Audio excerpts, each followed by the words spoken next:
Hello one. Uttar Pradesh राज्य विशेष के समसामयिक घटनाक्रम के साथ साथ सामान्य अध्ययन एक ऐसी विषय वस्तु है जिसमें सबसे ज्यादा यहाँ पर उत्तर प्रदेश के विभिन्न एग्जाम में प्रश्न पूछे जाते हैं।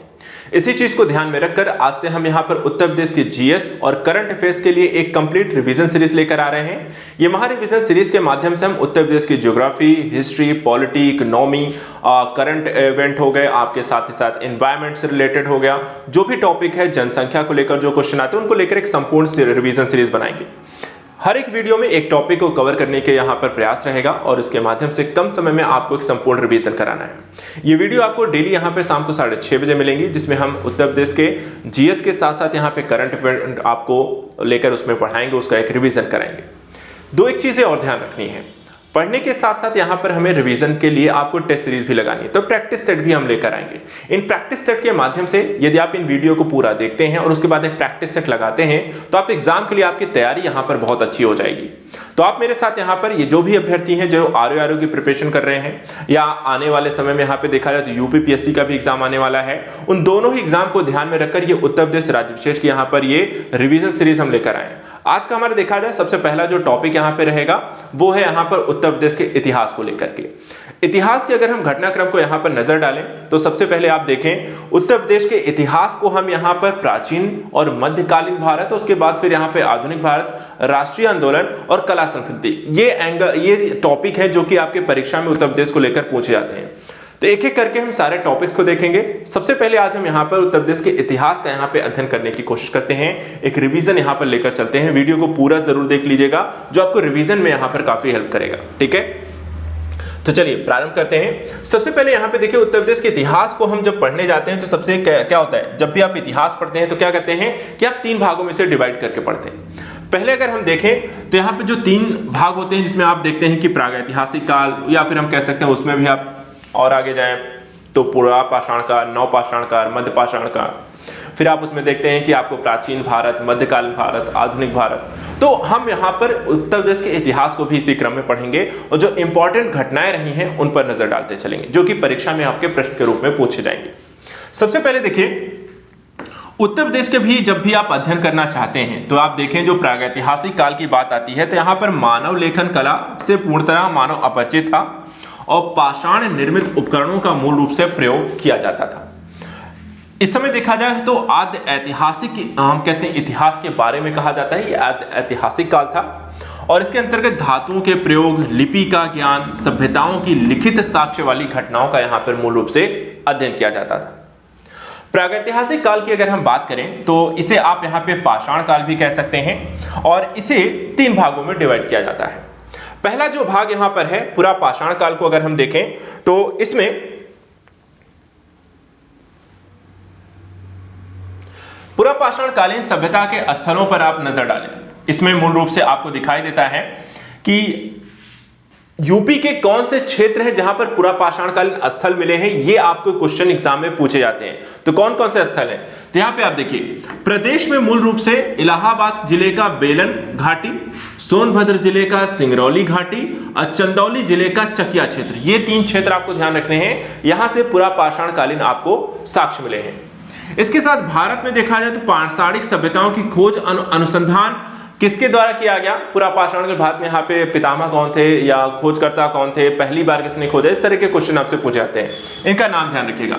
ये 1863 में देखा है सबसे पहले बार ये खोज की गई।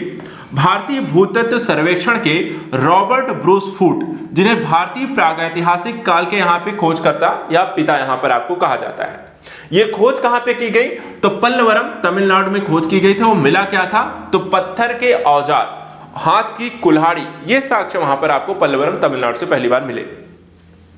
यूपी की अगर हम बात करें कि यूपी के क्षेत्रों से जो 3 क्षेत्र हैं वहां से क्या क्या हमें मिला है, तो यहां पे देखिए इलाहाबाद के बेलन घाटी की खुदाई से इलाहाबाद विश्वविद्यालय के जो पुरातत्व विभाग के प्रोफेसर GR शर्मा के निर्देशन में इस क्षेत्र की यहां पर खुदाई हुई।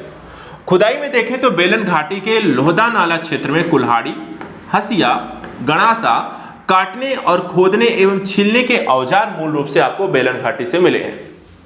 बेलन घाटी की खुदाई में पशुओं के अवशेष भी यहां पर मिले हैं, जिससे पशुपालन यहां का प्रमाण मिलता है। तो आपको एक चीज ध्यान रखना है कि पशुपालन के प्रमाण के जो साक्ष्य हैं वो पुरापाषाण कालीन स्थल बेलन घाटी उत्तर प्रदेश से यहां पर मिले हैं। इसी तरीके से लोहदा नाला क्षेत्र में पाषाण औजारों के साथ साथ यहां पर देखा जाए तो अस्थि से बनी मातृ देवी की मूर्ति मिली है। किससे बनी है? अस्थि से मिली है। और क्वार्टजाइट से बने औजार भी आपको यहां पर लोहदा नाला क्षेत्र से आपको मिले हैं। चलिए आगे देखते हैं। तो ये हो गया आपका पूरा पाषाण काल। अब इसके बाद आता है मध्य पाषाण कालीन। मध्य पाषाण काल में अगर आप देखें तो यहां पर आपको ये कुछ साक्ष्य हैं, कुछ तस्वीरें हैं जो आप देख सकते हैं, जो साक्ष्य के रूप में यहां पर आपको मिले हैं। प्रदेश में अगर हम बात करें कि मध्य पाषाण कालीन जो साक्ष्य आपको किस क्षेत्रों से मिले हैं, तो नाम ध्यान रखना है, ये प्रमाण मिले हैं मिर्जापुर सोनभद्र जनपद के मुरहना पहाड़ के लिखहिया एवं बगरीखोर से। इलाहाबाद जनपद की अगर हम बात करें तो यहां पर कई सारे क्षेत्रों से मिले हैं, जैसे कि मेजा हो गया, बारा हो गया, फूलपुर हो गया, कोरांव हो गया और करछना। ये 5 क्षेत्र हैं जहां पर मध्य पाषाण कालीन साक्ष्य मिले। इसके अलावा तीसरा जो क्षेत्र है वो प्रतापगढ़ है। प्रतापगढ़ में देखा जाए तो जो काफी फेमस है सरायनाहर और महदहा, यहां से आपको मध्य पाषाण कालीन साक्ष्य मूल रूप से मिलते हैं। अब मध्य पाषाण कालीन जो साक्ष्य मिले हैं वो क्या मिले हैं, वो उसकी बात करते हैं।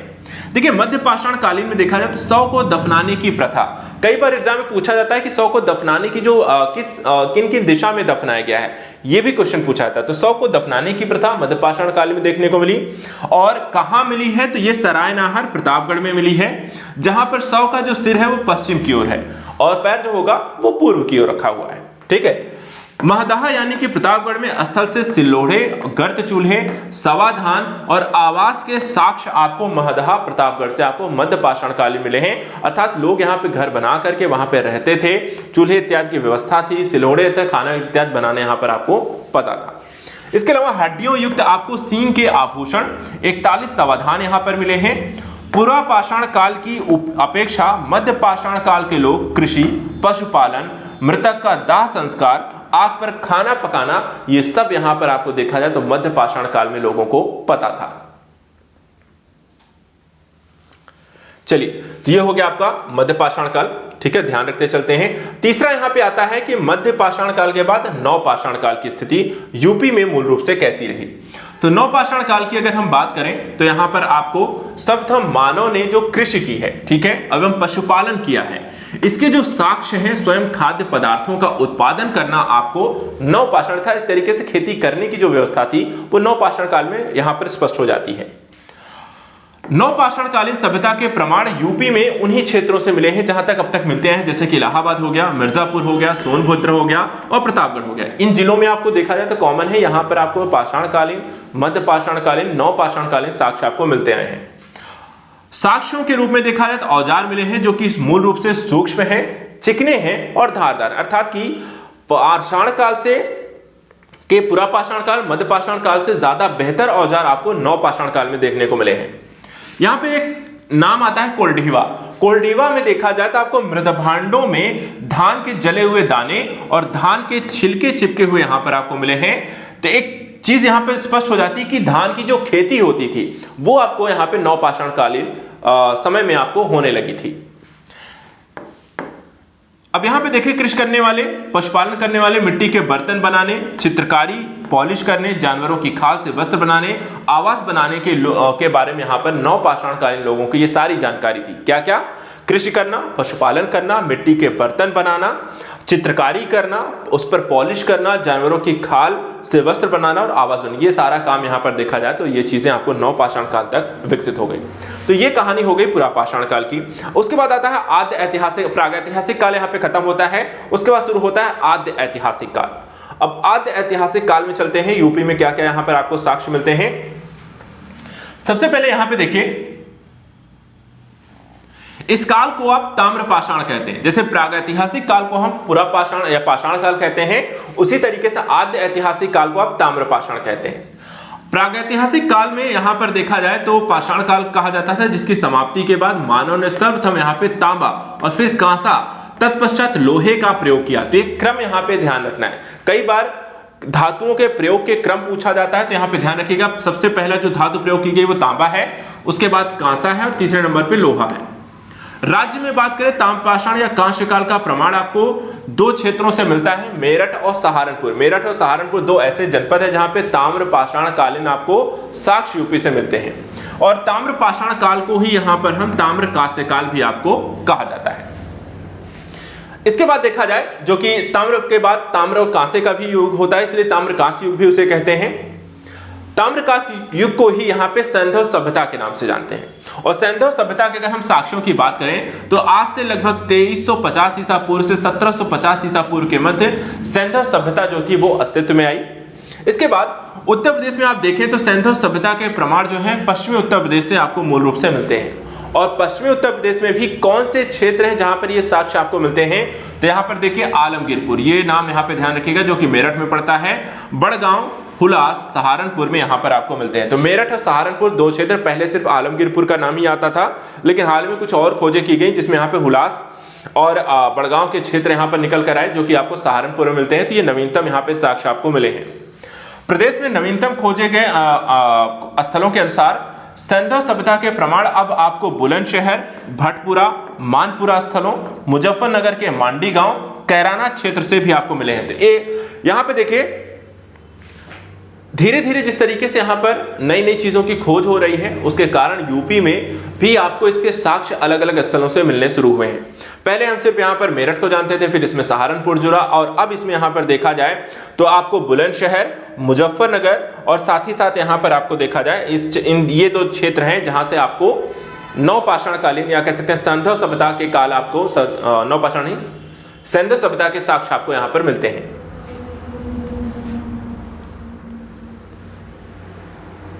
अब देखिए सैंधव कालीन स्थल की खोज किसने की थी, तो 1958 में यज्ञदत्त शर्मा के द्वारा की गई।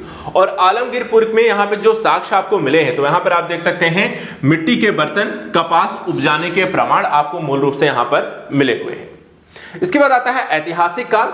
ऐतिहासिक काल को देखा जाए तो सैंधव सभ्यता के बाद जो आता है एक वैदिक काल की एक स्थिति आती है, और यहाँ पर देखा जाए तो आर्य सभ्यता का विकास होता है, और इसे हम आर्य जाति का इतिहास भी इस काल को यहां पर कहा जाता है। और ऐतिहासिक काल में इसे हम लौह युगीन काल भी कहते हैं। तो देखिए सबसे पहले ताम्रपाषाण आया, फिर ताम्रकांस्य आया, फिर यहां पे लौह युग आया। तो यहां पर आप देख सकते हैं इसे हम ऐतिहासिक काल की भी यहां पर आपको संज्ञा देते हैं। वैदिक सभ्यता को मूल रूप से जब आप पढ़ते हैं तो दो भागों में डिवाइड करके पढ़ते हैं। एक होता है पूर्व या ऋग्वैदिक काल और दूसरा होता है आपका उत्तर वैदिक काल। तो पूर्व या ऋग्वैदिक काल के बारे में हम सबसे पहले यहां पर देखते हैं, इसके बारे में हमारे पास क्या जानकारी है। इसमें देखिए भारत के नामकरण की जो प्रक्रिया रही उसको लेकर भी कुछ नाम यहां पर आते हैं। जैसे भारत के प्रथम चक्रवर्ती सम्राट ययाति, जो ययाति यानी कि नहुस के पुत्र के 5 पुत्रों में 5 राजवंशों की यहां पर स्थापना हुई थी। ठीक है, अब यहां पे देखिए जो 5 राजवंश थे, एक था कुरु, यदु, गाधी, वत्स और छात्रवृत्ति। अब इसमें देखा जाए तो कुरु वंश जो था वो हस्तिनापुर इनकी राजधानी थी, यदु वंश की राजधानी मथुरा थी, गादी वंश की राजधानी कन्नौज थी, वत्स वंश की राजधानी कौशाम्बी थी, और छात्रवृत्ति की यहाँ पर आपको राजधानी जो थी वो वाराणसी थी। साहित्यिक स्रोतों के अनुसार यहाँ पे देखिए कुरु वंश के जो एक राजा थे दुष्यंत, इनके पुत्र थे भरत। इनके नाम पर जो देश का नाम भारत पड़ा है वो इनके पुत्र यानी दुष्यंत के पुत्र भरत के नाम पर पड़ा है। वहीं हम बात कर रहे थे वैदिक काल उत्तर वैदिक काल के बारे में, तो यहाँ पर आप देखें उत्तर वैदिक काल जो है लौह युगीन संस्कृति के प्रमाण यहां पर मिले हैं, जैसे कि अहिछन्न, हस्तिनापुर, अतरंजी खेड़ा, मथुरा, श्रावस्ती, कांपिल, ये ऐसे क्षेत्र हैं जहां पर उत्तर वैदिक या लौह युगीन काल कह सकते हैं लौह युगीन संस्कृति के यहां पर आपको साक्ष्य मिले हैं। प्राचीन काल की अगर हम बात करें तो उत्तर भारत का क्षेत्र जो कि गंगा के मैदान में स्थित है, इसे मध्य देश या ब्रह्मर्षि देश के नाम से भी यहां पे जाना जाता है।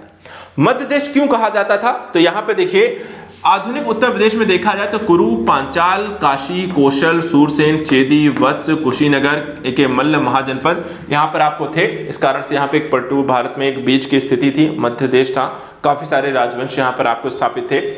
कुरु राज्य की बात करते हैं, इनका क्षेत्र कहां कहां विस्तारित है, तो कुरु राजवंश को अगर हम देखें तो इनका आधिपत्य मेरठ, दिल्ली, थानेश्वर तक विस्तृत था और इनकी राजधानी थी असंधिवत।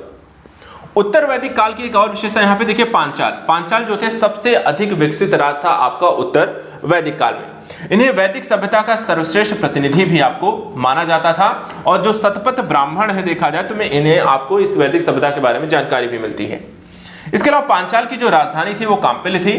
पांचालों का जो विस्तार था वो बरेली, बदायूं और फर्रुखाबाद के जो क्षेत्र आते हैं इसी में आपको पांचाल क्षेत्र बसा हुआ था।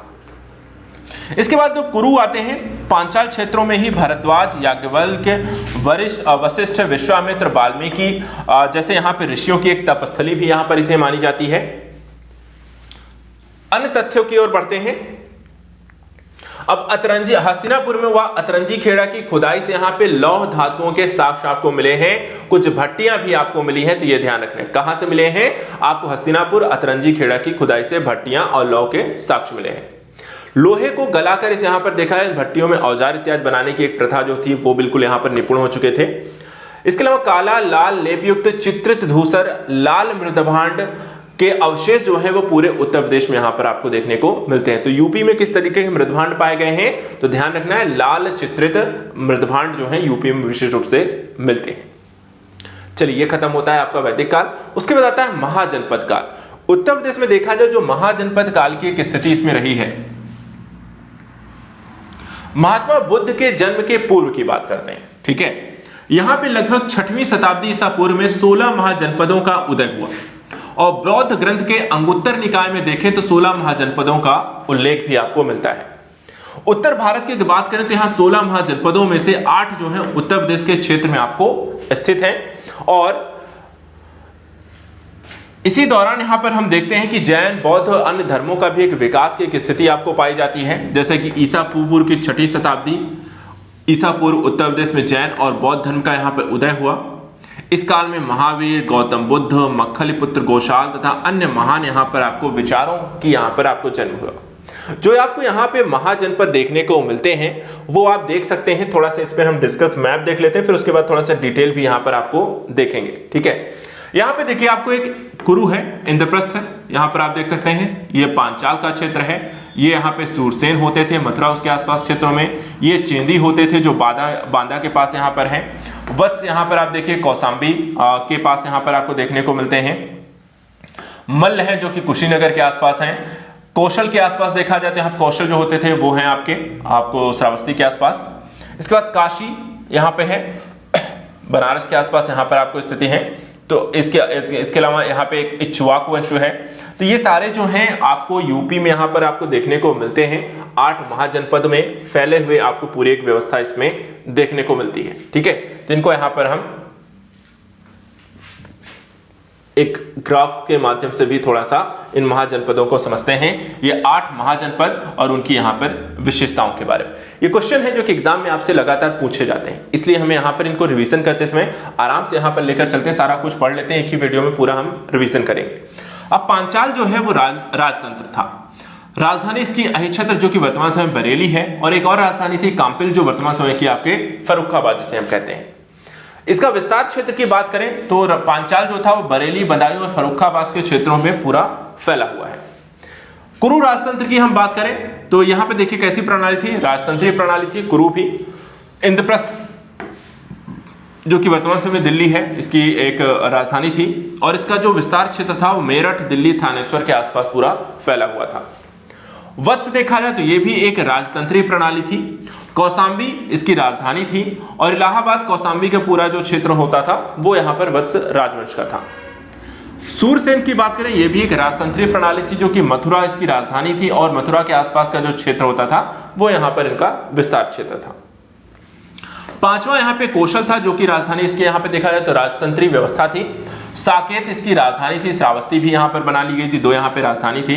अयोध्या का पूरा एक जो अयोध्या फर्रुखाबाद का जो एरिया आता है वो इनके अंतर्गत था, अयोध्या फैजाबाद।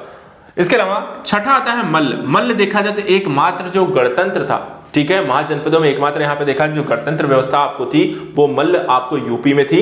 यहाँ पे देखा जाए तो कुशीनगर में आपको राजधानी है इसकी, और कुशीनगर देवरिया के आसपास का पूरा क्षेत्र इनका एक विस्तारित क्षेत्र था। 7वां महाजनपद काशी था, यह भी एक राजतंत्रीय प्रणाली थी। वाराणसी इनकी राजधानी थी, और पूरा जो क्षेत्र काशी का आता है, बनारस और वाराणसी वाला एरिया, सारनाथ वाला, तो वो यहाँ पर इनका एक विस्तारित क्षेत्र था। और 8वां जो थे वो चेदी राजतंत्र थे। सुक्तिमती बांदा इनका यहाँ पे जो इलाका था, कह सकते हैं कि आपको इनका राजधानी थी, और बांदा का जो एरिया था इनका राजतंत्रीय एरिया था। तो ये पूरा यहाँ पर हम देखें तो आपको महाजनपदों के बारे में है। चलिए अब बात आता है यहाँ पे जैन और बौद्ध धर्मों को लेकर के थोड़ी सी जानकारी। यूपी में यहाँ पर विशेष तौर पे यहाँ पे किस तरीके की व्यवस्था आपको इन धर्मों को लेकर के देखने को मिलती है। सबसे पहले देखें, जैन धर्म के 23वें तीर्थंकर पार्श्वनाथ का जो जन्म हुआ था वो यूपी में हुआ था। कहां हुआ था? तो वाराणसी में हुआ था। इसके अलावा जैन धर्म के 24वें तीर्थंकर महावीर स्वामी का जन्म जो हुआ था वो वैशाली बिहार में हुआ। जैन धर्म के अनुयायियों की संख्या जो है उत्तर प्रदेश में सबसे अधिक थी, तो ये ध्यान रखिएगा। जैन धर्म के अनुयायियों की सर्वाधिक संख्या कहां है? यूपी में थी उस समय। महावीर से पहले पार्श्वनाथ, संभरनाथ, चंद्रप्रभा जैसे अनेक प्रसिद्ध तीर्थंकर इस प्रदेश में जन्म लेकर कैवल्य यानी कि मोक्ष को प्राप्त किया। वहीं कुषाण काल में देखें तो मथुरा जो है जैन धर्म का समृद्ध केंद्र बना। तो यूपी में जैन धर्म का जो सबसे समृद्ध यहाँ पे केंद्र था वो मथुरा था। और किसके काल में था? तो कुषाण कालीन में। इसी तरीके से मथुरा में कंकाली टीले के भग्नावशेषों से किसी समय निर्मित एक भव्य जैन स्तूप की भी यहाँ पर आपको जानकारी मिलती है। वहीं मध्य युग के प्रारंभ में निर्मित अनेक जैन धर्म स्थल देवगढ़ और चंदेरी में यहाँ पर वर्तमान समय में भी आपको सुरक्षित एवं संरक्षित हैं।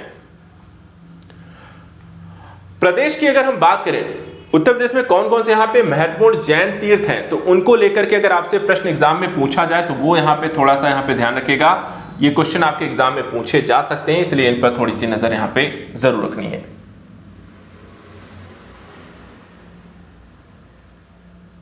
ठीक है, चलिए देखते हैं। जैन धर्म के 5 तीर्थंकर थे। ठीक है, जो यूपी से संबंधित है, जैसे कि अयोध्या से। इसमें कौन कौन से हैं? ऋषभनाथ, अजितनाथ, अभिनंदन नाथ, सुमतिनाथ, अनंतनाथ। इन सभी का जो जन्म हुआ था वो अयोध्या में हुआ था। ठीक है, जैन धर्म के 5 तीर्थंकर का जन्म जो है अयोध्या में हुआ। 7वें जो तीर्थंकर थे सुपार्श्वनाथ एवं 23वें तीर्थंकर थे पार्श्वनाथ। इनका जन्म स्थल काशी यानी कि वर्तमान का वाराणसी है। इसी तरीके से कौशांबी जिले में ग्राम पभोसा में 6ठे तीर्थंकर पद्मप्रभ से यहाँ पे आपको संबंधित है। श्रावस्ती जो है वो तृतीय तीर्थंकर संभवनाथ विख्यात सोमनाथ मंदिर से यहाँ पे संबंधित इनका स्थल रहा है। और देवगढ़ जिसे देवताओं के किले के रूप में भी विख्यात है, प्राचीन जैन मूर्तियों शिल्प कला के लिए यहाँ पर विशेष रूप से आपको प्रसिद्ध है। महोबा की बात करें तो गोखर पहाड़ पर चट्टानों को काटकर निर्मित 24 तीर्थंकर प्रतिमाओं की यहाँ पर एक विख्यात प्रतिमाएं देखने को मिलती हैं। ये ध्यान रखिएगा, एग्जाम में आपसे पूछा भी गया है कि गोखर पहाड़ पर चट्टानों से काटकर निर्मित आपको 24 तीर्थंकर की मूर्तियां आपको कहां पर हैं? महोबा, गोखर पहाड़, ये ध्यान रखना है। कांकड़ी यह देवरिया के 9वें तीर्थंकर सुविधिनाथ पुष्प दंत जिनका नाम था, इनका आपको निवास स्थल है। तो इस तरीके की जो फैक्चुअल डेटास हैं वो आपको काफी सारे एग्जाम में ऐसे क्वेश्चन पूछे जाते हैं। इसी तरह आजीवक संप्रदाय के प्रवर्तक मक्खली गोशाल का जन्म जो हुआ था वो श्रावस्ती के निकट यहाँ पे श्रावण में हुआ था। वहीं बौद्ध धर्म के प्रवर्तक गौतम बुद्ध का जन्म 536 ईसा पूर्व शाक्य क्षत्रिय कुल के नेपाल के लुम्बिनी नामक यहाँ पे स्थान हुआ। और गौतम बुद्ध का प्रारंभिक जो नाम था वो यहाँ पर आपको सिद्धार्थ था। तो यहाँ पे देखिए जैन धर्म को लेकर के जो यहाँ पर यूपी से विशेष आपको फैक्ट हैं उनको ध्यान रखना है, एग्जाम में आपसे ये पूछे जा सकते हैं। इसी तरीके से बौद्ध धर्म को लेकर भी यहाँ पे काफी सारे जो फैक्चुअल डेटास हैं वो आपको एग्जाम में पूछे जा सकते हैं। आइए यहाँ पर नजर डालते हैं आप बौद्ध धर्म को लेकर के। देखिए यहाँ पे गौतम बुद्ध के प्रारंभिक नाम जिससे आप सभी जानते हैं क्या है? सिद्धार्थ है। गौतम बुद्ध के पिता कौन थे? शुद्धोधन थे, कपिलवस्तु के राजा थे। और वर्तमान प्रदेश जो है इसका सिद्धार्थनगर जो इनके जनपद यहाँ पर आपको स्थित है। बुद्ध की जो माता थी उनका नाम था माया देवी, जो कि रामग्राम यानी कि गोरखपुर के कोलिय गणराज्य के यहाँ पर आपको से संबंधित थे। बुद्ध ने ज्ञान प्राप्ति के पश्चात अपना पहला उपदेश कहाँ दिया? ये सबसे ज्यादा एग्जाम में पूछे जाने वाले क्वेश्चन है। कहाँ दिया था? सारनाथ ऋषिपत्तनम मृगदाव में यहाँ पर आपको दिया था, जिसकी जो जानकारी जिसे बौद्ध धर्म में धर्म चक्र प्रवर्तन की घटना के नाम से भी आपको जाना जाता है। तो कभी आपको धर्म चक्र प्रवर्तन के नाम से पूछ लिया जाएगा, कभी आपको सीधा पूछ लिया जाता है बुद्ध ने ज्ञान प्राप्ति पश्चात पहला उपदेश कहाँ दिया था। तो ये दोनों चीजों के संदर्भ में आपको सारनाथ ध्यान रखना है। गौतम बुद्ध ने अपने जीवन के सर्वाधिक उपदेश जो है वो कौशल राज्य की राजधानी श्रावस्ती में ही यहाँ पर दिए हैं। इसके अलावा गौतम बुद्ध का महानिर्वाण 80 वर्ष की अवस्था में कुशीनारा में यहां पर आपको दिया था, जो कि 483 ईसा पूर्व में यहां पर आपको दिया है। इसी तरीके से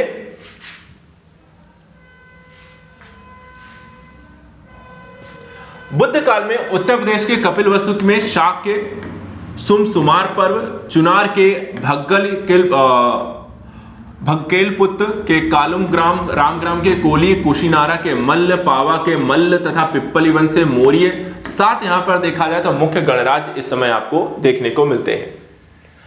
प्रदेश में अगर हम बात करें तो जैन और बौद्ध धर्म के अलावा ब्राह्मण धर्म भी देवी देवताओं जैसे विष्णु हो गए, वासुदेव हो गए, सूर्य हो गए, कार्तिकेय हो गए, वाराह हो गए, दुर्गा हो गई, लक्ष्मी, इनकी प्राचीन मूर्तियां भी आपको प्रदेश में मथुरा से यहां पर मूल रूप से मिली हैं। तो ब्राह्मण धर्म का जो विकास हुआ है यूपी में मूल रूप से कहां पे, मथुरा में देखने को मिला। मथुरा जनपद के सोख नामक स्थान पर उत्खनन से कुषाण कालीन आपको मंदिर के साक्ष्य भी यहां पर आपको मिलते हैं। अब बताते हैं मौर्य साम्राज्य की ओर। मौर्य साम्राज्य देखा जाए तो यूपी में क्या कनेक्शन है, यूपी में क्या क्या मौर्य साम्राज्य से संबंधित है। तो मगध राज्य जो कि मौर्य साम्राज्य के मध्य प्रदेश में हर्यक वंश, शिशुनाग वंश, नंद वंश का शासक रहा। मगध राज्य के संस्थापक जो थे बिंबिसार थे और नंद वंश का जो संस्थापक था वो कौन था, महापद्म नंद था।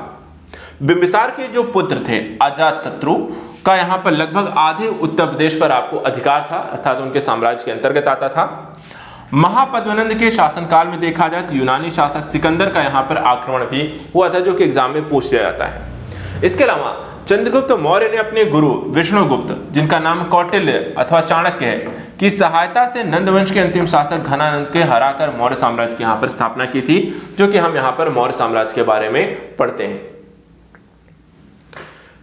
इसके बाद कौटिल्य के पश्चात अगर हम देखें,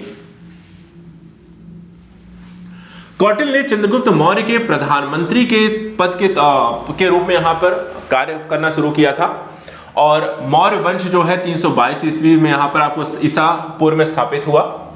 चंद्रगुप्त मौर्य के बाद उसका पुत्र बिंदुसार और उसके बाद अशोक जो है साम्राज्य के सिंहासन पर बैठते हैं। अशोक ने अपने राज्याभिषेक के 8वें वर्ष अर्थात 261 ईस्वी में यहां पर देखा जाए तो कलिंग पर विजय यहां पर प्राप्ति की। अशोक ने अपने जीवन के प्रारंभिक समय में ब्राह्मण धर्म अपनाया, लेकिन कुछ समय के पश्चात ही वो बौद्ध धर्म को यहां पर स्वीकार कर लेता है। प्रदेश का जो संपूर्ण क्षेत्र है, जैसे कि चंद्रगुप्त मौर्य और उसके पुत्र बिंदुसार उसके पौत्र अशोक के शासनकाल में सुख शांति का यहां पर अनुभव करता है, अर्थात एक शांतिपूर्ण व्यवस्था बनाकर रखते हैं। अशोक महान के देखा जाए स्तंभ और शिलालेख जो है वो आपको यूपी में पाए गए हैं, जैसे कि उत्तर प्रदेश में सारनाथ, मेरठ, कौशाम्बी, इलाहाबाद, कालपी, संकिंसा, बस्ती और मिर्जापुर के स्थानों पर देखा जाए तो अशोक के स्तंभलेख, शिलालेख आपको मूल रूप से पाए गए हैं, जिसमें देखा जाए जैसे टोपरा एवं मेरठ के स्तंभलेख को फिरोज शाह तुगलक के द्वारा दिल्ली एवं कौशाम्बी स्तंभलेख को अकबर के द्वारा प्रयाग के किले में यहां पर स्थापित बाद में कराया गया। ये भी ध्यान रखिएगा, ये भी एग्जाम में आपसे पूछा जाता है, ठीक है। तो दिल्ली और टोपरा और मेरठ के स्तंभलेखों को फिरोज शाह तुगलक और अकबर के द्वारा यहां पर दिल्ली और प्रयाग के किले में यहां पर स्थापित कराया गया था। इसके अलावा सुंग काल में राज्य में संस्कृत भाषा का स्थापत्य कला तथा ब्राह्मण धर्म का यहां पर पुनः आपको उत्थान होना शुरू होता है। मौर्य के बाद यहां पर सुंग काल। सुंग वंश के बारे में अगर हम देखें तो इनकी जो नींव रखी थी वो कर्ण वंश के शासन सत्ता ने अपना आधिपत्य यहां पे जमाया और अंतिम सुंग वंशी जो शासक थे वो देवभूति की यहां पे हत्या करके उसके मंत्री के द्वारा, जो उनके मंत्री थे वासुदेव, वो यहां पर शासन सत्ता को स्थापित कर लेते हैं और एक नए वंश की यहां पर नींव डालते हैं, कर्ण वंश की। तो यहां पर वासुदेव ने 73 ईस्वी ईसा पूर्व में कर्ण वंश की यहां पर स्थापना की। कर्ण वंश के 4 शासकों ने कुल मिलाकर देखा है तो 43 वर्षों तक आपको शासन किया था। उसके बाद आ जाते हैं शक वंश। शक वंश के बारे में देखा जाए तो शक जो है लोक मौलिक रूप से मध्य एशिया के एक बर्बर और खाना बदोश जनजाति के रूप में जानी जाती है। शकों का भारत में जो प्रवेश हुआ था वो ईरान से होकर हुआ था और यवन सत्ता को समाप्त कर दिया था और एक बड़े भूभाग पर इनके द्वारा अधिकार किया गया। इसके बाद शकों की विभिन्न शाखाएं डेवलप हुई और इसमें से ही एक शाखा आपको मथुरा तक आती है। तो यहां पे ध्यान रखिएगा, ये क्वेश्चन आपसे पूछा जा सकता है, इसको लेकर के हम यहां पर देख लेते हैं। तो शकों का जो भारत में जो शाखाएं रही हैं, कौन कौन सी शाखाएं रही हैं, तो देखिए तक्षशिला, मथुरा, महाराष्ट्र और उज्जैनी, यहां पर आपको देखा जाए तो इनकी अलग अलग शाखाएं स्थापित होती हैं। अशोक के दृष्टिकोण से सभी यहां पे जीवधारी समान थे और अशोक के द्वारा सारनाथ यानी वाराणसी में निर्मित स्तंभ लेख पर सिंहों की आकृति बनी है और स्वतंत्र भारत सरकार ने उसे अपना राज चिन्ह भी यहां पर बनाया। तो ये कहां से लिया गया है, अशोक के स्तंभ लेख से जो भारत का यहाँ पे राज चिन्ह है, जो शेर की यहाँ पर एक प्रकृति ली गई, वो अशोक के सारनाथ स्तंभ से लेख ली गई। सारनाथ यानी वाराणसी में धर्मराज का स्तूप का निर्माण अशोक ने ही यहाँ पे करवाया था। और अशोक के समय देखा जाए तो पाषाण कलाकृतियों लेखों का निर्माण जो है चुनार मिर्जापुर के बलुए पत्थर से किया गया है, तो ये भी ध्यान रखा है, बलुए पत्थर से निर्माण किया गया था। इसके अलावा अशोक महान की नैतिक उत्थान वाली आचार संहिता धम्म के नाम से यहाँ पर जानी जाती है। मौर्य वंश का जो अंतिम यहाँ पे शासक था बृहदत्त था और प्रदेश के अयोध्या से शुंग वंश के संस्थापक पुष्यमित्र शुंग के राज्यपाल धनदेव का एक शिलालेख भी आपको प्राप्त होता है, जिसमें उसके ब्राह्मण धर्म का अनुयायी यहाँ पर आपको बताया जाता है। पुष्यमित्र शुंग के संदर्भ में एक और फैक्ट है जो कि एग्जाम के दृष्टिकोण से जरूरी है, वो ये है कि पतंजलि की अध्यक्षता में 2 अश्वमेध यज्ञ यहाँ पर आपको करवाए गए थे। वो किसके काल में? पुष्यमित्र शुंग जो कि एक ब्राह्मण धर्म के यहाँ पर अनुयायी थे। तो पतंजलि किसके काल में थे? पुष्यमित्र शुंग के काल में। अब यहाँ पे देखिए क्वेश्चन आपको एग्जाम में ये पूछा जा सकता है अशोक के स्तंभ को लेकर के, उसके शिलालेखों को लेकर के, कौन से स्तंभ या शिलालेख कहां से आपको पाए गए हैं। तो आइए एक एक करके इसके बारे में यहाँ पे देख लेते हैं। ये काफी इंपॉर्टेंट है, काफी बार यहाँ पर एग्जाम में आपको इससे रिलेटेड क्वेश्चन आपसे बनते हैं। सबसे पहला है अयोध्या शिलालेख। अयोध्या है शिलालेख है तो अयोध्या में पाया गया है। जानकारी क्या है इस शिलालेख में? अयोध्या में प्रथम ईस्वी में हुए पुष्यमित्र शुंग के वंशज सम्राट धनदेव के परिवार का यहाँ पर आपको एक विवरण दिया गया है। दूसरा है अहरौरा शिलालेख। इसमें छोटा सा शिलालेख है और मिर्जापुर के अहरौरा ग्राम में यहाँ पर आपको मिलता है। शिवलिंग शिलालेख देखा जाए तो ये रेह ग्राम से प्राप्त शिलालेख है। शिवलिंग पर यहाँ पर अंकित कुछ 4 पंक्तियां ही अब तक जो है वो सिर्फ सुरक्षित रह गई हैं, बाकी आपको नष्ट हो गई हैं। सारनाथ स्तंभ लेख की बात करें तो सम्राट अशोक के द्वारा बनवाया गया स्तंभ भारत के राष्ट्रीय प्रतीक चिन्ह और इसी के शीर्ष को से यहां पर आपको लिया गया है। 5वां जो है प्रयाग का दुर्ग स्तंभ लेख, इसे अशोक स्तंभ भी कहा गया है और इस पर समुद्रगुप्त हर्षेण के द्वारा लिखित प्रयाग प्रशस्त की भारत विजय का विवरण है। अकबर ने इस स्तंभ को पुनः अपने यहां पर किले में लगवाया था। छठा यहां पर है कौशाम्बी शिलालेख। इस शिलालेख में देखा जाए तो सम्राट अशोक की रानी तिस्रखा या तिक्षरक्षिता का यहां पर उल्लेख यहां पर उद्धृत है। ये क्वेश्चन आपके एग्जाम में पूछे गए हैं कि अशोक की कौन सी रानी का यहां पर शिलालेख है जिसमें उनके लेख यहां पर लिखे हैं, तो ये कौशाम्बी शिलालेख में है। तिक्षरक्षिता उनका नाम है। कनिष्क स्तंभ लेख और मथुरा के अभिलेखों के बारे में देखा जाए तो ये प्रथम शताब्दी के अंतिम चरण में विवरण जो ब्राह्मी लिपि में आपको मूल रूप से उद्धृत है। तो यहाँ पे ध्यान रखिए ब्राह्मी लिपि में उद्धृत यहाँ पर किस शिलालेख में ब्राह्मी लिपि यहाँ पर आपको पाई जाती है, तो कनिष्क के स्तंभ लेख व मथुरा अभिलेख में। मेरठ स्तंभ लेख की बात करें तो ये इस पर 7 लेख हैं। इसे 14वीं शताब्दी में फिरोज शाह तुगलक ने दिल्ली लेकर उसने आके लगवा लिया था दिल्ली के किले में। पिपरहवा का धातु लेख की बात करें तो उत्तर प्रदेश के सिद्धार्थनगर जिले में स्थित पिपरहवा ग्राम में मिले कलश पर अंकित इस लेख से यह सिद्ध होता है कि प्राचीन कपिलवस्तु ही यहां पर आपको पिपरहवा थी। इसके बाद आता है सोहगौर का कांस्य लेख, स्तंभ गुप्त का भीतरी अभिलेख। सोहगौर का कांस्य लेख देखा जाए तो ये गोरखपुर के जिले से प्राप्त इस कांस्य लेख में मौर्य काल के अकाल सामना करने हेतु संग्रहित अनाज भंडारों की व्यवस्था का वर्णन कहा गया गया है। सोहगौर के कांस्य लेख में अनाज एक तरीके से कि मौर्य काल में यहाँ पर अकाल पड़ा था, इसकी जानकारी कहाँ से मिलती है? सोहगौर कांस्य लेख से इंपॉर्टेंट है। इसी तरह के स्कंदगुप्त का भीतरी अभिलेख, इसमें क्या जानकारी है? इस लेख का निर्माण गुप्त शासक स्कंदगुप्त ने किया था, ने अपने पिता कुमार गुप्त की स्मृति में यहां पर आपको करवाया है। तो ये सारे यूपी में पाए गए अलग अलग समय काल, अलग अलग शासकों के स्तंभ लेख, शिलालेख, अभिलेख, ये सारी जानकारी हमने यहां पर देख ली। इसके बाद आ जाता है शुंग वंश। शुंग वंश के बारे में यहां पर क्या जानकारी हमारे पास? देखिए शुंग वंश की स्थापना किसने की? एक तो पहली चीज 185 ईसा पूर्व पुष्यमित्र शुंग के द्वारा अंतिम मौर्य सम्राट बृहद्रथ की यहां पर हत्या करके की गई थी। शुंग शासक ने अपनी राजधानी कौन सी बनाई? पाटलिपुत्र की जगह विदिशा को बनाया। अयोध्या से देखा जाए इनके मिले हुए शिलालेख से यह ज्ञात होता है कि पुष्यमित्र शुंग जो है अपने शासनकाल में 2 अश्वमेध यज्ञ यहाँ पे संपन्न करवाते हैं और इस यज्ञ के पुरोहित जो थे महाभाष्य कृति के रचनाकार पतंजलि थे। तो पतंजलि के द्वारा लिखित रचनाएं भी पूछी जाती है, तो वो उनका ध्यान क्या, महाभाष्य उनके द्वारा लिखी गई है। और ये आपको किसके शासनकाल में थे, तो यहाँ पे पुष्यमित्र शुंग के राज दरबार में थे। इसके अलावा महाकवि कालिदास की रचना कृति मालविकाग्निमित्रम में पुष्यमित्र शुंग के दोनों यज्ञों के बारे में भी जानकारी मिलती है। तो ये भी देखा जाए तो कालिदास भी आपको पुष्यमित्र शुंग के यहाँ पे शासनकाल में रहे हैं। मौर्य यानी कि मथुरा से मिले ब्राह्मी लिपि में उत्कीर्ण लेख में मथुरा शाखा के प्रथम क्षत्रप राजूप का यहाँ पर उल्लेख भी आपको मिलता है। तो ये कुछ जानकारी जो शुंग वंश से संबंधित यूपी से रिलेट करता है। उसके बाद आ जाता है कुषाण वंश। कुषाण वंश को देखा जाए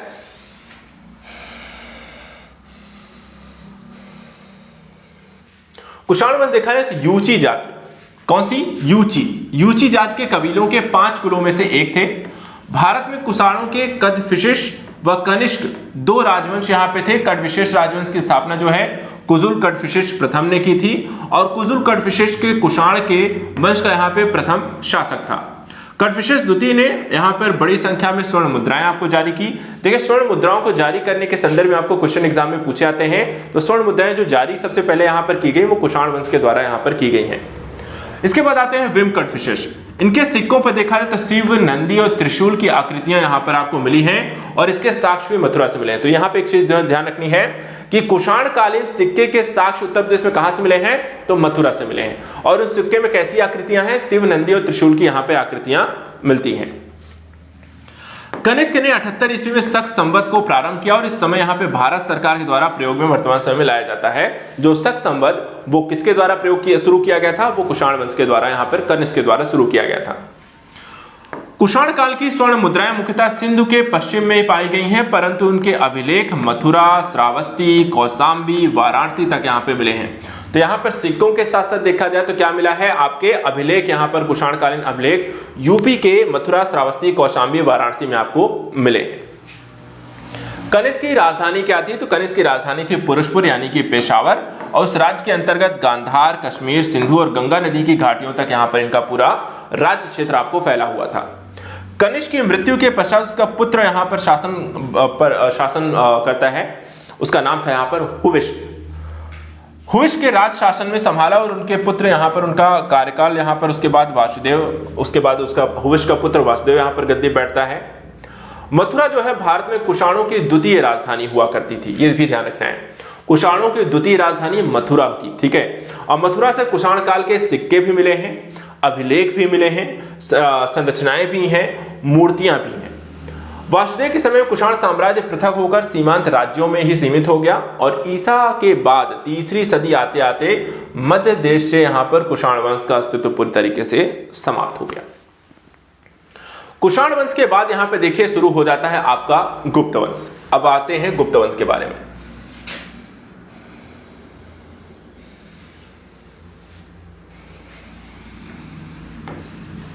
देखिए कुषाण साम्राज्य की समाप्ति के पश्चात गुप्त साम्राज्य का उदय हुआ।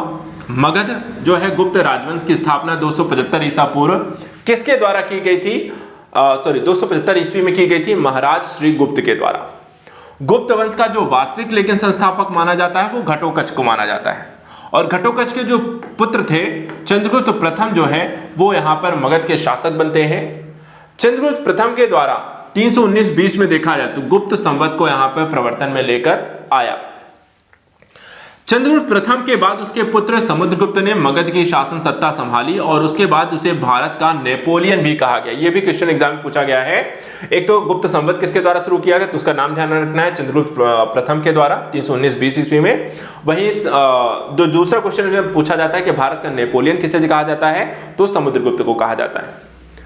समुद्रगुप्त के उत्तरापथ एवं दक्षिणापथ अभियानों का उल्लेख उनके एक ब्राह्मण धर्मानुयायी के द्वारा यहां पे किया जाता है और भरूत यानी सतना में स्तूप का निर्माण भी इनके द्वारा कराया गया। शुंगकालीन साम्राज्य सीमा चंद्रगुप्त मौर्य के तुल्य थी और इस काल में उत्तर प्रदेश में संस्कृत भाषा, स्थापत्य कला, ब्राह्मण धर्म का पुनरुत्थान देखा जाए तो गुप्त वंश के दौरान उत्तर प्रदेश में यहां पर विशेष रूप से हुआ है, जिसमें संस्कृत भाषा, स्थापत्य और ब्राह्मण धर्म का। कालांतर में देखें तो शुंग राजवंश की जो नींव का यहां पर कर्ण वंश के शासन सत्ता स्थापित होती है। इस वंश का जो राजा थे वहां पर देखा जाए तो वासुदेव थे, और उत्तर भारत में इस वंश का शासन करीब 75 ईसा पूर्व से लेकर के 30 ईसा पूर्व तक यहाँ पर रहा। इसके बाद यहाँ पर शुरू हो जाते हैं हिंद, यवन, इंडो ग्रीक यहाँ पे आक्रमणकारी, जो कि यहाँ पर आपको देखने को मिलते हैं, जो यूपी उत्तर प्रदेश में आपको प्रवेश करते हैं। यहाँ पर देखा जाए तो ये गंगा की घाटी तक एक विशाल क्षेत्र पर इनके द्वारा एक आक्रमण किया गया। भारत में देखा है तो सबसे पहले यहाँ पर आक्रमण यूनानियों ने किया, जिसे हिंद यवन यहाँ पे कहा गया। ईसा पूर्व दूसरी शताब्दी के आरंभ में हिंदू यूनानियों ने पश्चिमोत्तर भारत पे एक विशाल क्षेत्र पर आपको कब्जा किया, और इनका जो विस्तार क्षेत्र आपको देखने को मिलता है वो गंगा घाटी के क्षेत्र में सुंगों से पराजित होने के कारण क्षेत्र पर उनका यहाँ पे कब्जा नहीं हो पाता है। सुंग एवं कर्ण की समाप्ति के बाद ये आगे बढ़ पाए। पतंजलि के जो महाभाष्य है उसमें एक जानकारी आपको इनके बारे में मिलती है कि यवनों ने साकेत को घेर लिया था और वे गंगा की घाटी में बहुत आगे तक बढ़ आए थे, और इंडो यवन, जिन्हें हम यहाँ पे यूनानी भी कहते हैं, शासकों ने मेनांडर का नाम यहाँ पे सर्वाधिक प्रचलित था, और इसका जो साम्राज्य था वो झेलम से मथुरा तक यहाँ पर मूल रूप से विस्तृत था। शाकल यानी कि सियालकोट और उसकी राजधानी यहाँ पर हुआ करती थी। ठीक है, तो यहाँ पर यूनानी शासकों की जो एक राजधानी थी, जो मेनांडर की राजधानी थी, वो शाकल यानी कि सियालकोट थी। यवन साम्राज्य की स्थापना से यहाँ यूनानी भारतीय धर्म का प्रभावित हुए, और दूसरी ओर भारतीयों ने कला, विज्ञान, मुद्रा, जोशी, यूनानी संस्कृति को यहाँ पर काफी कुछ भारत को सीखने को मिला। गांधार कला शैली इन्हीं की यहाँ पर देन है, और मथुरा जो कला शैली का जो विकास होता है वो इसी दौरान यहाँ पर आपको देखने को मिलता है। इसके बाद यहाँ पे आते हैं शक यानी कि क्षत्रप वंशों की बात यहाँ पर करते हैं। शक जो मूलतः सीर दरिया यानी कि मध्य एशिया के पास निवास करने वाली एक खाना बदोश यहाँ पर जनजात थी। इनका ईरान से होकर भारत में प्रवेश करते हैं। भारत में देखा जाए तो यवन सत्ता को समाप्त करने के बाद ये एक बड़े भूभाग पर यहाँ पर अधिकार कर लेते हैं। इनका अधिकार क्षेत्र देखा जाए तो तक्षशिला, मथुरा, महाराष्ट्र, उज्जैनी आदि स्थानों की भिन्न भिन्न शाखाओं के रूप में ये स्थापित हो जाते हैं। मथुरा शाखा का जो प्रथम क्षत्रप यहाँ पे था वो राजूल था, जिसका उल्लेख यहाँ पे मोरा यानी कि मथुरा से प्राप्त ब्राह्मी में उत्कीर्ण लेख में मूल रूप से देखने को मिलता है। मथुरा के शकों का शासन पूर्वी पंजाब से मथुरा तक पूरे क्षेत्र में आपको फैला हुआ दिखाई देता है। इसके जो दरबारी कवि थे उनका नाम था हरिशेन, जो कि प्रयाग प्रशस्ति स्तंभ में यहां पर मूल रूप से उल्लेख किया गया है। गुप्त काल में अगर हम देखें तो सारनाथ और मथुरा में बुद्ध की यहां पर आपको सुंदर प्रतिमाएं भी आपको मिली हुई हैं। समुद्रगुप्त के बाद उसका जो पुत्र है चंद्रगुप्त द्वितीय विक्रमादित्य राजगद्दी पर आपको बैठता है, और इसके शासनकाल में गुप्त काल का स्वर्ण युग बन जाता है। किसके शासनकाल में? चंद्रगुप्त द्वितीय के शासनकाल में। आरंभिक काल में देखें तो गुप्त मुद्राएं एवं पुरातात्विक अवशेष जो हैं उत्तर प्रदेश में ही मिलते हैं, और गुप्त काल में सारनाथ और मथुरा में सर्वश्रेष्ठ आपको बौद्ध प्रतिमाओं का निर्माण भी देखा जाए तो गुप्त काल में ही देखने को मिलता है। उत्तर प्रदेश में कानपुर के भीतरगांव, गाजीपुर के भीतरी और झांसी के देवगढ़ में निर्मित आपको ईंट के मंदिर देखने को मिलते हैं। ये एक एग्जाम में आपसे पूछा गया है क्वेश्चन है जो यूपी विशेष है। ठीक है, कि ईंट के मंदिर आपको यूपी में कहां से मिलते हैं, तो ध्यान रखिएगा कानपुर के भीतरगांव में, गाजीपुर के भीतरी में और झांसी के देवगढ़ में आपको ईंटों के मंदिर मिलते हैं, जो कि किस शासनकाल में बने? शकों के शासनकाल में बनते हैं। गुप्त शासकों के समय विस्तार मुख्यतः मध्य गंगा के मैदान तक देखा जाए तो गुप्त वंश का यहाँ पे जो स्थापना हो गई थी, तो गुप्तों के शासनकाल में ये मूल रूप से आपको विकसित हुए हैं। गुप्त काल के बाद गुप्तोत्तर काल यहाँ पे आ जाता है। गुप्तोत्तर काल की अगर हम बात करें तो गुप्त साम्राज्य के पराभव के पश्चात लगभग 1000 वर्षों तक भारतीय इतिहास में विविध रूपों में घटित हुए, और 7वीं सदी तक पहुंचते पहुंचते पाटलिपुत्र के स्थान पर कन्नौज उत्तर भारत का मुख्य नगर आपको बन चुका था। तोरमाड़ व मिहिर कुल के नेतृत्व में उत्तरी पश्चिमी चीन के श्वेत होड़ों ने मथुरा, कन्नौज और कौशाम्बी को यहाँ पर छिन्न भिन्न कर दिया। चीनी यात्री वेंगशांग ने कन्नौज की समृद्धि का उल्लेख किया, और कन्नौज के मौखरी वंश के शासक ईशान वर्मा ने होड़ों को हराकर उत्तर भारत को यहाँ पर होड़ मुक्त किया था। मौखरी वंश के शासक के कुछ समय पश्चात यहाँ पे कन्नौज पर पुष्यभूति ने अपना यहाँ पर शासन सत्ता स्थापित कर ली, वहां पर अपनी नींव डाली और एक नए राजवंश को यहाँ पर स्थापित किया। पुष्यभूति वंश की अगर हम बात करते हैं तो यहां पर सबसे जो प्रतिभाशाली और योग्य आपको शासक था वो हर्षवर्धन था। इसने 606 से लेकर 646 ईस्वी तक आपको शासन किया और हर्षवर्धन के समय विदेशी चीनी यात्री ह्वेनसांग यहां पर भारत आया और हर्षवर्धन ने थानेश्वर की जगह कन्नौज को अपनी राजधानी बनाया था। कन्नौज को समृद्धि का जो कारण था वहां पे महादेव श्री को कहा गया है और हर्षवर्धन ने 643 ईस्वी में कन्नौज और प्रयाग में 2 विशाल धार्मिक सभाओं का भी आयोजन किया था। तो हर्षवर्धन के समय में देखा जाए